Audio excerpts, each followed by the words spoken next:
কি হয়েছে? করে গেল 32 দাঁতের কেরামতি। 32 দাঁতের মুখ দিয়ে তো কইছিল যে চাকরিটা হয়ে যাবো। আমিও গেলাম, বললাম একবার সে টাকা অ্যাডভান্স দেন, গেড়ি ধাক্কা দিয়ে আমার বাইক রয়েছে, চাকরি হয় নাই আমার।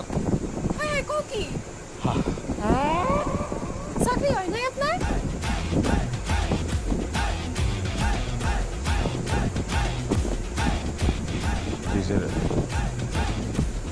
দাঁত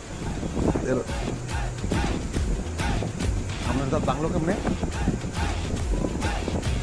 হয়েছে কি, ওই বিয়ার 2 দিন আগে টিউবওয়েলে পানি নামাইতেছিলাম, তখন ওই হ্যান্ডেলটা লাগা দাঁতটা ভাঙিয়া গেছে গা।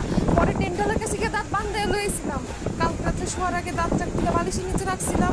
এরপর থেকে আর আমি দাঁতটা খুঁজে পাই না, সারা বাড়ি তন্ন তন্ন করে খুঁজলাম, দাঁত পাই না। দাঁত কই গেল আমার? আমার পেটে হ্যাঁ মাথার ব্যথা উঠছিল, প্যারাসিটামল ট্যাবলেট মনে করে ওইটা খেয়ে ফেলেছিলাম আমার পেটে। যাক, এটা তাহলে